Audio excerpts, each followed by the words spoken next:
MotoGP has made the 1,200-kilometre trip from Spain's Mediterranean coast to Italy's Adriatic coast, with round 12 coming from Valentino Rossi's backyard at the Misano World Circuit Marco Simoncelli. The San Marino round is the last on European soil until the end of November. So who heads to the flyways flying high? It's time to race in MotoGP.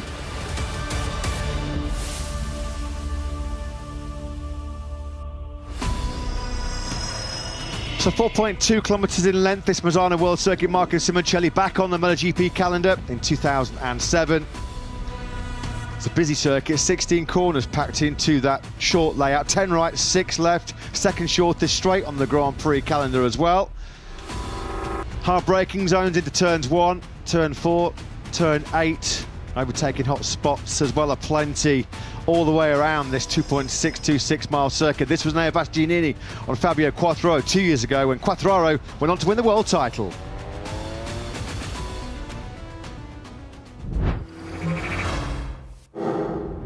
Coming up next then in MotoGP.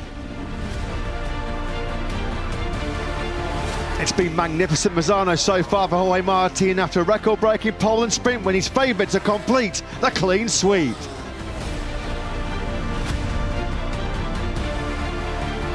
A gritty second in the sprint, Marco Bezzecchi would love to go one better with huge home support spurring him on.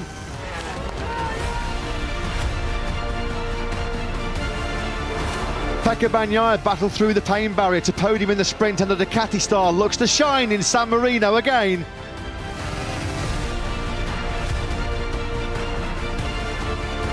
And can Dani Pedrosa roll back the years to mesmerise in Misano again after his phenomenal fourth in the sprint?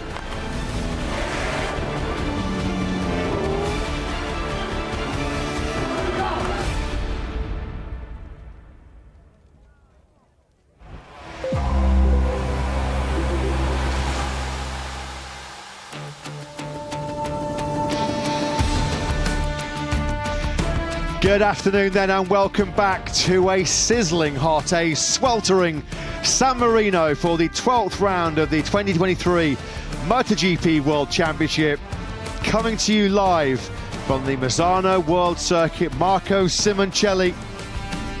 16 years ago we first came back here in 2007 after a 14-year hiatus. We've had San Marino Grand Prix here, Emilia-Romagna Grand Prix, Nations Grand Prix and Italian Grand Prix. And we're set for Grand Prix number 12 in this year's title chase. Of course, the circuit named after the local hero, born and bred a stone's throw away from this circuit in nearby Cattolica, the late great Marco Simoncelli, a bike crazy area of Italy, which has been a hotbed of racing talent. They've produced some of the greatest and the best we've ever seen. And of course, the one and only 9 times world champion. Many think the greatest of all time, the GOAT, who is here to see Marco Bezzecchi, Pecco Bagnaia and co fight for victory. Valentino Rossi, he was born and bred just up the hills in nearby Tavullia. It's known as Italy's Motor Valley, home to iconic brands like Ferrari, Lamborghini, Maserati and Ducati. And whenever we come to Misano, well, the fans, they always carry a special place in our hearts, don't they? Here you can hear the chants, Vale, Vale, Vale, for a man who, for so many years, lit up this wonderful motorsport arena. There is the fabled Valentino Rossi VR46 Ranch. That's where some of our modern-day MotoGP stars were found, were developed and nurtured. What a training ground that is for the likes of Luca Marini, Pecco Bagnaia and Marco Bezzecchi. All three of them then going into their home Grand Prix very, very shortly. It's the Red Bull Grand Prix of San Marino, 27 laps coming your way in just over 40 minutes time. Matt Burt and Lewis Sotheby will talk you through the action from the commentary box, with Simon Crafar down in pit lane. And as ever, when we come to this part of Italy, nestled in the heart of the Adriatic coast, the bars, the beaches nearby have been buzzing, and they're here for one thing, and that is a home victory. Will it be Marco Bezzecchi or Pecco Bagnaia to deny Jorge Martin, who's been the superstar of this San Marino weekend so far? The Spaniard, a record-breaking pole yesterday morning. And the sprint win yesterday, right at the start of this 13-lap sprint, Lewis, was high drama for another Italian, Frankie Morbidelli. Yeah, talk about how not to start the Tissot sprint. Frankie Morbidelli very quickly disappearing out of picture there, having failed to get off the line. There were quite a few incidents in the sprint, and you can see there how very close Joan Mir came to running straight into the back of Frankie Morbidelli, a former winner around this circuit. Obviously, any hopes of adding a sprint success yesterday were certainly extinguished there, as if there was much of a chance going into it. Frankie Morbidelli, though, going from 19th on the grid this afternoon, and as you saw there, it was probably the best thing for him that he was so far back on the grid. There were very few riders who could run into him. We still don't know for sure, but it is all pointing towards Frankie Morbidelli being alongside Misano masterclass performer so far this weekend, Jorge Martin in Pramac Ducati next season. That seems that he will have a Ducati GP24 underneath him this time next year. Well, we saw yesterday, it's very much a case of no pain, no gain for the reigning world champion, who for the second sprint in a row somehow held off charging riders behind. This was a key moment early on at Tremonto when he lost second place to Marco Bezzecchi, and then it was another phenomenal rearguard action, super defensive performance by Pecco Bagnaia. He runs wide here early on in excruciating pain for the serious right leg injuries he picked up in that horrendous violent high side 7 days ago now at turn 2 in Barcelona. After that, though, boy, did he have to earn those 7 points. He was riding in agony, and he was under intense pressure from the old warhorse himself, Dani Pedrosa, the KTM wildcard, and his teammate Brad Binder. But I've got to say, Lewis, we talked about this morning, it's got to be right now the hardest and toughest job in MotoGP. How on earth do you outbrake Pecco Bagnaia? Well, I'm not so sure you can, to be honest. We've not seen much evidence of it in recent rounds. He is so good at stopping that Ducati. It is one of the areas where he's able to make such an advantage this season and put himself in this position where he's 45 points clear in the World Championship.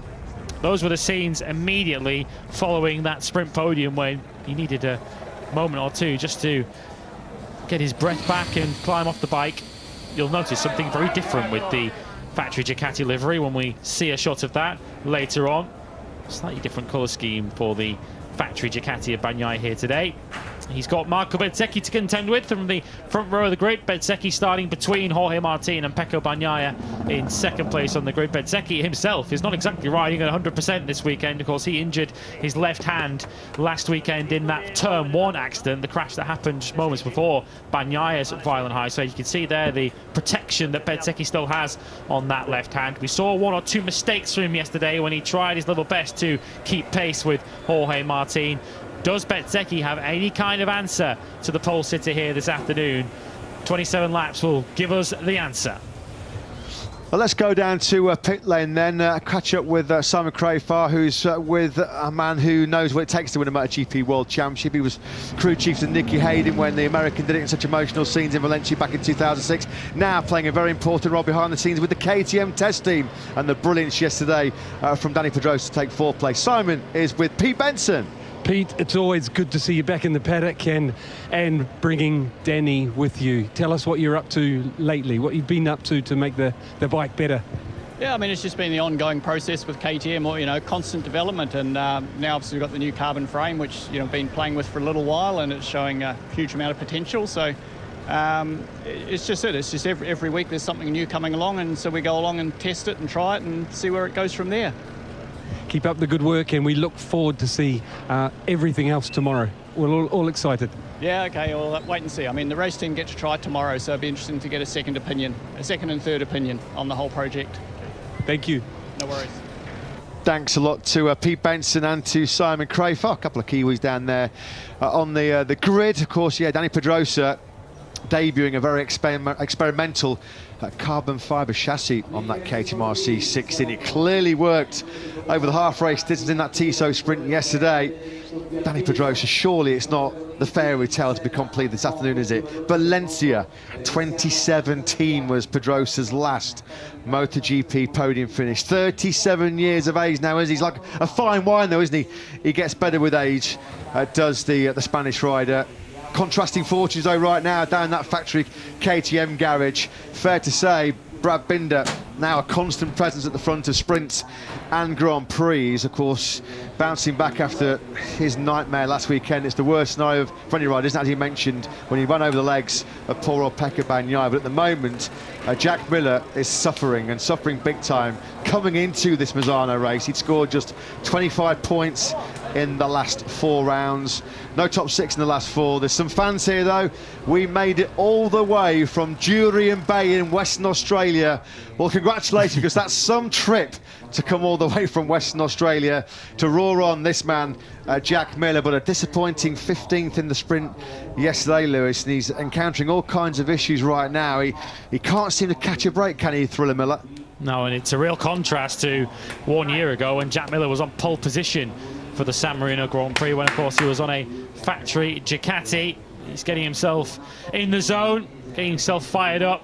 Of course, we always see those famous scenes of Jack Miller on the grid, getting himself psyched up. He goes from 18th on the grid today. The big question is, can he perform slightly better than he did in the sprint yesterday? Simon, what are your thoughts on that? What can we expect from Thriller Miller here today? Yeah, I mean, it is sad to see lately, and I imagine he's missing Ruby a lot, you know, and he's having some problem like front feel, I believe, you know, reading between the lines, listening to all the debriefs, speaking with you know, team manager a couple of times, and they've tried, I can see a new setting on the bike again this weekend, and it looks very much like the one I kind of expected to see on Friday, which is his usual one. It seems like they've been looking, trying to get that feeling they had at the beginning of the year, and from what, like I said, from what I can see right now, it looks very similar to his usual setting that he started out the year on. Let's hope it works. Yeah, fingers crossed, Simon, for Jack Miller. His worst qualifying yesterday in over 5 years, since Texas in 2018, as Valentino Rossi perched himself on the stall next to his brother Luca Marini. Can Luca find his way to just his second MotoGP podium? Grand Prix debut here back in 2013. His weekend got off to a positive start when he signed a new contract to stay with Mini VR46 for next season. Scheduled to make his 50th MotoGP start this afternoon is Luca. And in a quick word there, of course, we saw an Airbus Giannini. Sadly, the only way he can get around the paddock is in a wheelchair, because he's got serious fractures in that left hand, so he can't even use crutches right now, and they had to hobble around with fractures also in his left ankle. A real shame as well, because we saw at the start of our coverage, he went out to a dedicated Bastianini grandstand. Of course, he lives real close to this circuit in Rimini. There was the pink flags, great support here for Enea. At least they've still come to see him and support him, even though he's not riding. Sadly, Enea sidelined for at least the next 2 Grand Prix as well, in India and in Japan. We wish him a speedy recovery, but in many respects, Jorge Martin stole the headlines, but this guy was the superstar of the sprint, wasn't he? Dani Pedrosa, Lewis, absolutely phenomenal performance. 37 years of age, 4th, a bike length behind the world champion. Yeah, not a bad return to action for Dani Pedrosa, showing that he still has plenty to offer, even as a one-off wild card. Of course, he went to Jerez earlier on in the season. His home Grand Prix as a wild card, was immediately quickest in practice 1 and went on to finish the sprint inside the top 6. Jorge Martin was the rider that they were all trying to catch yesterday, and really from this point on, once he got off the line and got himself into turn 1 first, there was really no hope for anyone else of chasing down Jorge Martin. Marco Bezzecchi did give it a good go, in fairness to him. Bezzecchi with his very, very eye-catching and cool special helmet there. Bezzecchi made a couple of key mistakes as he was trying to match the pace of Martin. A perfect afternoon for Jorge Martin. Can he complete that into a perfect points haul to make further ground and further inroads into Pekka Bagnaia's World Championship lead, which currently sits at 45 points? No points in the sprint yesterday, unfortunately, for the Crypto Data R&F team, but still plenty of positives with both their men, Ralph Fernandez and Miguel Oliveira, in Q2 together for the first time. We look at some live shots of Pekka Bagnaia sporting that special Giallo Ducati livery, the distinctive yellow livery, a way to honour our history. Ducati is red, but yellow also belongs to us. Back to Crypto Data R&F then, as we mentioned, Fernandez and Oliveira together inside that Q2 yesterday. Let's get some thoughts pre-race of their team manager, Wilco Zeelenberg. Yes, Wilco. Yesterday probably didn't go quite as you'd hoped? Because Miguel looked really good through practice, maybe not all the way in qualifying, but can you give us your thoughts? Can you turn it around for today? Yeah, of course.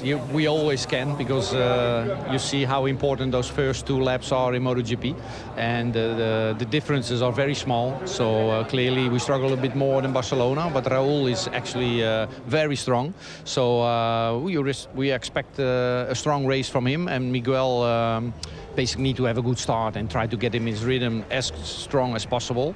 But yeah, he had a little bit of a lack of rear feeling yesterday, but now with the medium rear, I think everybody's in the same boat, and a little bit more stability, a little bit faster through 11, that would help as well. But let's see how the first lap goes first, because we need to stay out of trouble as well. Thank you, Wilco. Good luck. Thank you. Yeah, thanks, Simon. Thanks to Wilco Zeelenberg. Let's hope that there's points on offer today for Raul Fernandez and Miguel Oliveira. Oliveira ran out of rear grip very quickly in yesterday's sprint, and he said he had real problems negotiating those fast right-handers, particularly Cavone, which is 280 kilometres an hour at tip-in, 6th gear in MotoGP. If you're lacking commitment and confidence through Cavone, you've got a big problem here in Misano. Then back with Dani Pedrosa, who has been there, done it on so many occasions. He looks very relaxed. A man who could today, believe it or not, take his 154th career podium finish. It's his 298th Grand Prix start. He pushed so hard, Pecco Bagnaia. Perhaps just felt like with the world champion ahead of him, you know, it wasn't worth taking the ultimate risk to try and find that podium. Of course, he's very ring rusty. This is just his 3rd Grand Prix in the last 5 years since he hung up his leathers on a full-time basis back in 2018. And this was the rapturous reception that Pedrosa got on his return to the Red Bull KTM garage. He said himself, didn't he, as well, though? So there was 2 very important facts about yesterday. One, it was a 4th place, which shows that he can still cut the mustard at the very highest level. But having spent most of that sprint right on the exhaust pipes of the world champion, he got a real good look at the way that Ducati was working, which will be some good info for the KTM factory engineers. Because we certainly know that Dani Pedrosa has been central to a lot of the progress that KTM have made. He's been such an integral part of their rise up the ranks, of course hoping that that rise is going to take them ultimately in the future to MotoGP world title glory. This is the bike that they're all trying to catch, and as Matt mentioned, we're not going to struggle to miss the #1 of Pecco Bagnaia today. The bright yellow colour scheme, which certainly served Alvaro Bautista well here when he rode it in World Superbikes earlier on this year. Pecco Bagnaia will don the yellow Ducati leathers here this afternoon, going from the front row of the grid. And it's just going to be a huge physical challenge. Pecco's going to have to be the Iron Man here this afternoon to try and hold on to a place on the podium. Yeah, it won't be mellow yellow, will it, for Pecco Bagnaia? He's going to have to go all guns blazing if he's to repeat that podium brilliance of yesterday. He says pre-race or pre-weekend, his target for the sprint and the Grand Prix was to be in the top 5. So half the job done. Can he get it completed here this afternoon? The 27-lap race coming your way in just under half an hour's time. South African star Brad Binder then. Another top 6 sprint finish for him yesterday. He followed Dani Pedrosa, and he said it was a sight to behold. It was a sight to marvel at, because Pedrosa's riding style, as we know it is, was always silky smooth, clinically clean, and that was the message that Brad Binder reported last night. He said it was actually special to witness. He wanted to pass Dani for that 4th place and maybe set about Pecco Bagnaia, but he said it was just a privilege to sit behind and watch the skills of Dani Pedrosa at work. There's a huddle and a half, isn't it? Some big hitters from Ducati. Well, they don't get any bigger than the man with the bald head in the middle of your picture there. That's Claudio Domenicali, the Ducati CEO, who's having a pretty good time right now as reigning world champions. Well, triple crown holders, aren't they, Ducati? He was having a chat there with Paolo Campinotti, who's the long-term boss of Prima Pramac Racing. Also there was Ducati Corsa technical guru Gigi Dall'Igna and Ducati Corsa sporting director Paolo Ciabatti, who have been busy this weekend fending off quite a lot of questions about the prospects of a certain number 93, 8-times world champion Marc Marquez moving over to the Gresini Ducati team in 2024, joining his younger brother Alex. That's been the hot rumour, the hot gossip all weekend, but I do believe there are some journalists, or a journalist that is very closely connected to Honda, to Alberto Puig and to the Marquez camp, who have gone with the story now, saying that it's all not true as we look at Marc Marquez. They're saying, or Spanish media, some parts of Spanish media are now saying, he's staying put. He will honour the 4th and final year of that Repsol Honda contract. So it's been toing and froing, and we've got to say, Lewis, it's kept him at the forefront of the headlines. Even though he was 21st on Friday, everybody was talking about him. Certainly has, and Marc Marquez certainly showed us on social media on Thursday that he was enjoying some of the speculation that was surrounding his whereabouts next season, with a social media post which you will have all seen, where he said in Spanish was the effect of things are happening, certainly playing up to the rumours that are out there. And it feels as if the story takes another twist by the day as to where Marc Marquez is going to be next season. And of course, if he does stay at Honda for next season, tomorrow might well be as an important a day as today for Marc Marquez and Repsol Honda's long-term prospects. Of course, tomorrow we have a very important test here where Marc Marquez will get his first experience of a initial prototype of the 2024 Honda RC213V. That's, of course, all for tomorrow. For today, of course, it's 27 laps of the San Marino Grand Prix, and Marc Marquez believes that if he can get into the top 10, that will represent a successful afternoon for him. It looks like the favoured Michelin tyre options for this afternoon's race. It'll certainly be the medium rear tyre. You're not going to be able to make the soft last over 27 laps unless somebody's going to take a wild punt, because it is the hottest condition we've had of the weekend so far. When we started the 22-lap Moto2 race, over an hour ago now, it was already the temperature, the ambient temperature, in excess of 30 degrees. And that's the reason why, because we're just a short drive away. Off in the distance there is Italy's Adriatic coast, who will be partying the hardest in the bars at the beachside there. You can bet your bottom dollar if it's a VR46 Academy rider, it's going to be one heck of a party. Jorge Martin then, can he take the clean sweep? Can he put more pressure on Pecco Bagnaia at the top of the World Championship? 45 points is the gap. If we get to look at the absolutely stunningly beautiful Aldo Drudi inspired artwork that borders this Misano World Circuit, Marco Simoncelli, as always, paying homage to one of the greatest characters I had the pleasure of working with in my time in the MotoGP paddock, Marco Simoncelli. Such a tragic loss to the sport when he lost his life in Sepang in 2011. And of course, there's several riders, in fact every rider and every team here on race day in San Marino, they are carrying black ribbons in tribute to Mike Trimby, such an influential and integral part of MotoGP's current success as CEO of the International Road Racing Teams Association, who sadly passed away earlier on this weekend in Misano. So we've got the Marquez brothers on the grid facing off in this Misano Grand Prix. We've got the Espargaro brothers as well. And we've got Luca Marini and Valentino Rossi getting set for this home Grand Prix. I tell you what, there's some legendary figures from the two-wheel world here this weekend. Giacomo Agostini's here, the 15-time world champion. 5-time world champion Mick Doohan's on site. 9-time world champion Valentino Rossi says that 29 world titles just between the three of them. Now then, last weekend it was a fairy tale, wasn't it? There is Mick Doohan, actually right on cue, the Australian legend. He's there offering his support, I'm sure, to Honda. Last weekend, a fairy tale in Catalonia, wasn't it, for the Factory Aprilia team? Double podiums in the sprint and the Grand Prix, an historic 1-2 with a victory for Aleix Espargaro. Not the easiest sprint so yesterday for the Molly Factory. What are their thoughts from team manager Paolo Bonora heading into this Grand Prix? He's with Simon. Yes, he is. Paolo, I watched the sprint like we all did yesterday, and Maverick didn't quite do what I thought he could. Listen to his debrief, and it sounded like it had some sort of technical problem. With that fixed today on the medium, do you think he can run at the front? Yeah, you are fully right, Simon. Yesterday we struggled a bit with both riders on the hard braking to stop the bike and the acceleration, because they was not in the correct position to make the pickup. So we think that with the medium tire on the rear, we help a bit the bike to work better. Okay, best of luck. Thanks so much. Thanks, Simon. Thanks to Paolo Bonora. Actually was a pretty good effort yesterday by Aleix Espargaro to take that 8th place in the sprint, because he had a real nasty incident in practice on Friday afternoon. A heavy crash at turn 15 left him with a bit of a whiplash as he came through turn number 15. High-speed crash. Good overseas or overhead shot of the Misano World Circuit. Marco Simoncelli.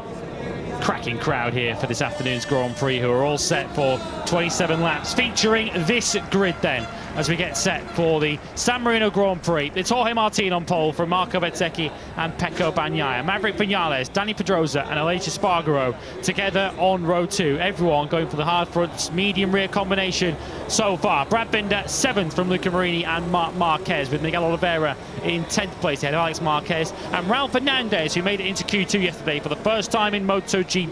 Fabio Quartararo starts from 13th ahead of Michele Pirro, wildcard for Ducati here this weekend, and Stefan Bradl wildcarding for Honda. He has gone to the grid on the soft rear tyre. Johan Zarco, Augusto Fernandez and Jack Miller are together on row 6. Frankie Morbidelli, who we saw at the top of the broadcast having that shocking start in the sprint, from 19th. He's got Taka Nakagami and Fabio Gianantonio alongside him. And completing your grid, Joan Mir in 22nd and Pol Espargaro, who crashed twice in qualifying 1 yesterday morning. That leaves him in 23rd on the grid. We were due to have 24 riders on this MotoGP grid. Alex Rins still absent due to injury, of course, the broken leg sustained on our last Italian visit at Mugello earlier this year. His place was being taken by Takumi Takahashi for the LCR Honda team. Unfortunately, though, for him, he failed to meet the 105% qualifying cut-off time in practice, and as a result, he will take no part in this afternoon's Grand Prix. So Brad Binder, certainly one of the stars of the sprint yesterday, after what was, he described as one of his worst starts as a MotoGP rider. Brad Binder plummeted down the order from 7th on the grid, ended down in 10th place by the time the first lap competed, but he did recover to chase down Danny Pedrosa and Pecco Bagnaia. As we take a look at the Red Bull Rookies MotoGP Cup top 3, the number 18 there of Angel Piqueras, who took the title here earlier in the year and actually closed the year with a victory earlier on today. But let's talk about the stars of today, though, in MotoGP. And what can Pecco Bagnaia do to battle through the pain barrier here this afternoon? He goes from the front row of the grid, and talking to Simon on the grid is Paolo Cibatti. Yes, he is. Paolo, can you talk through what you're expecting Pecco to be able to do? You would have spoken to him after the sprint yesterday, and this being twice the distance with his injuries. Well, luckily this morning he was quite comfortable in warm-up. Also, they made a few changes to the bike in the direction he wanted, so obviously it's much hotter now, but it looks like he got a better feeling with the bike. Painkillers seems to do their job, so he's quite okay. Obviously, he said yesterday he would be happy to be top 5. This is obviously on paper. Then let's see how the races progress. But I think given the circumstances, to limit the damage and bring home some points is a reasonable target. Then it's up to Pecco and his feeling, and he will decide what's the best. One more thing before I let you go. Can you explain to the listeners why yellow? Well, yes, Ducati back in the days used to have 916 in red, 748 in yellow, 999 in red, and 848 in yellow. So it was the second color for Ducati sports bikes.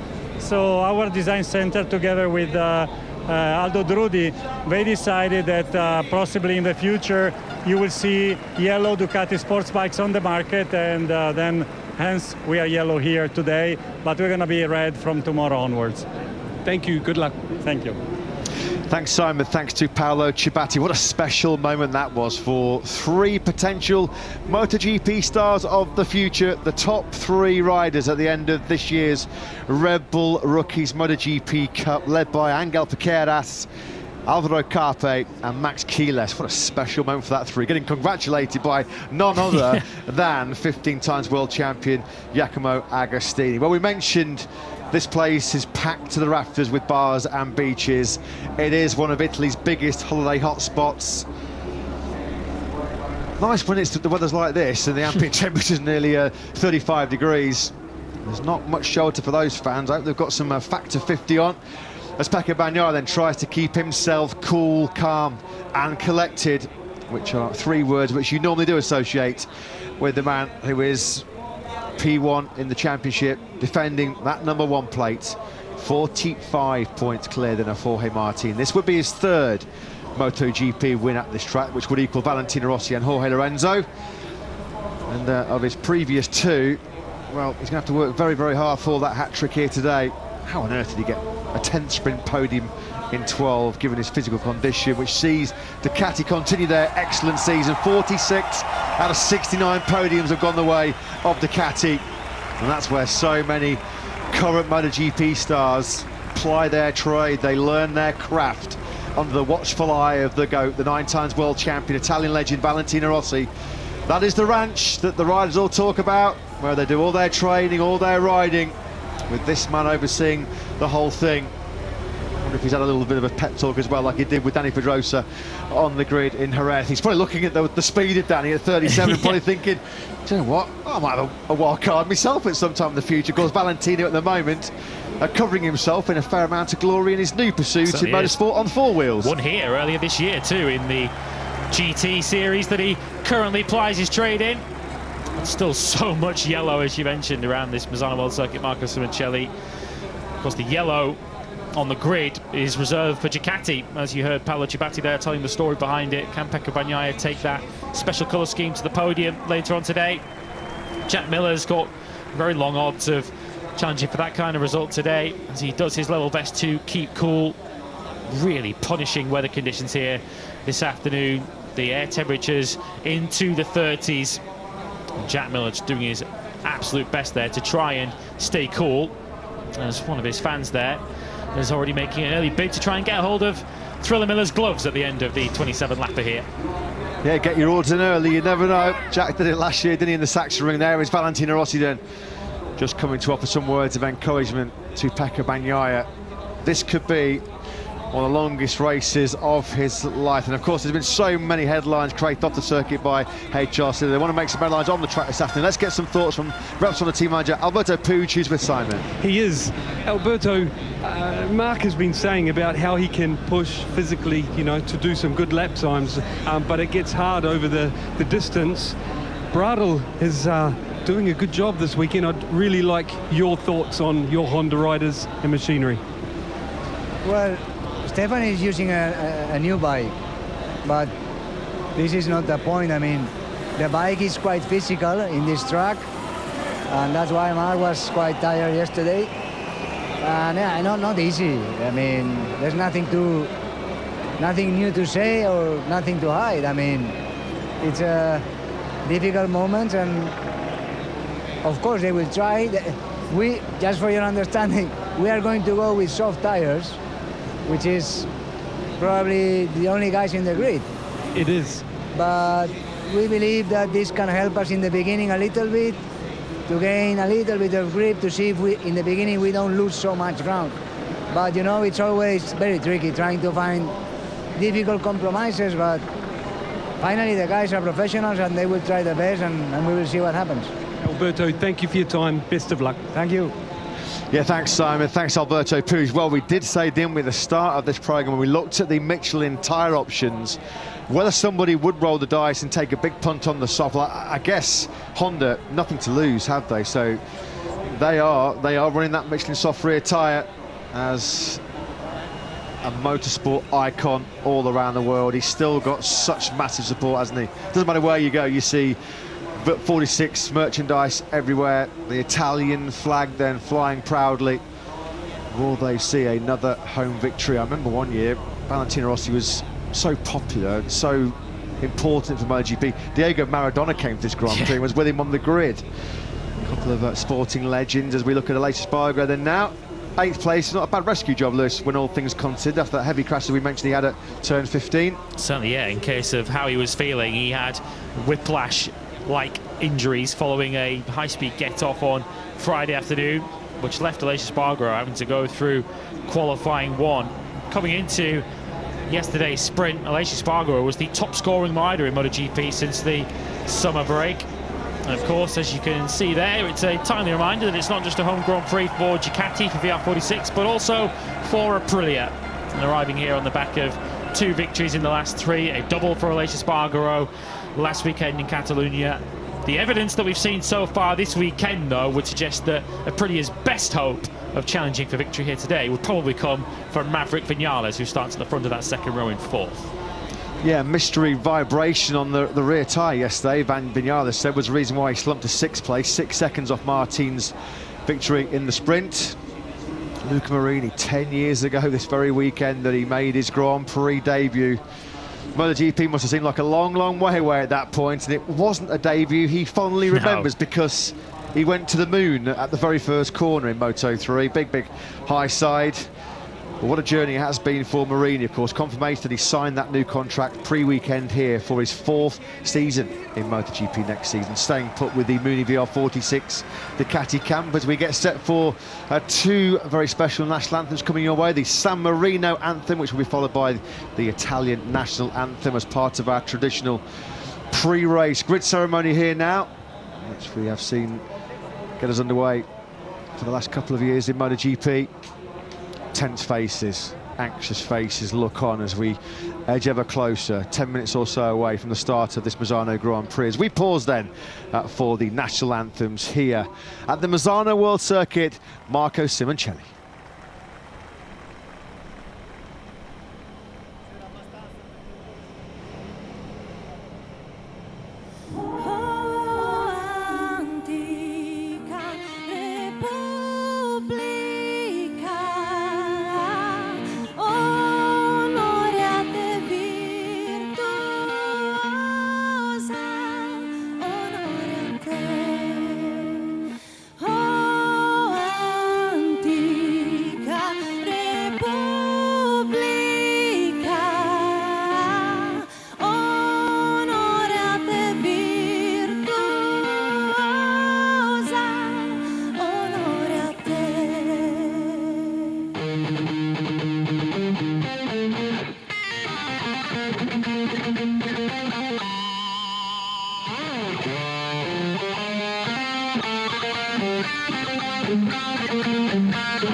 That was awesome, wasn't it? The San Marino and the Italian national anthem get us underway here at the Misano World Circuit. Marco Simoncelli. There goes the spectacular aerial show as well. Let's go down onto the grid again. Yamaha, of course, happy memories here in Misano. They won the World Championship with Fabio Quartararo back in 2021. A tougher prospect lies in store ahead over 27 laps this afternoon. Let's get some pre-race thoughts of Yamaha boss Lynn Jarvis, who's with Simon. He is. Lynn, I wanted to come see you because there'll be Yamaha fans out there, Franco Morbidelli fans and Fabio fans that'll want to hear what's happening, and also the hopes of turning things around, starting to turn them around tomorrow. Yeah, obviously, you know, everybody knows it already. We're going through a difficult time. It's pretty tough here. Yesterday, for instance, after the session, after the sprint race, Fabio was really upset coming into the garage because he said, I can do very little. I can do almost nothing because we are always lacking a little bit on grip, so we're lacking coming out of the corner. So what we can make up...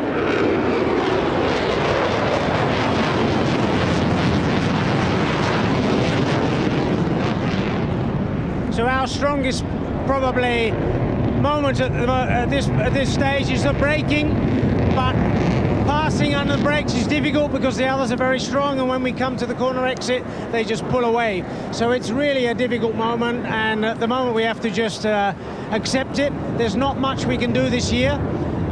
We have to really work for the future, and the future hopefully starts tomorrow at the important test. And you're obviously bringing something new there that we'll see. He will bring some things that you will see and some things that you won't see, you know, because one of the most important areas will be the engine. So obviously there's nothing visible on the outside.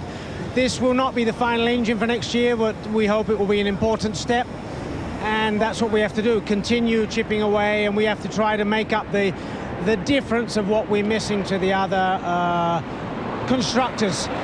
Anyway, we stay optimistic, we'll keep working, and hopefully next year we'll begin with a more competitive package. Lynn, thank you for your time. Good luck. You're welcome, thank you.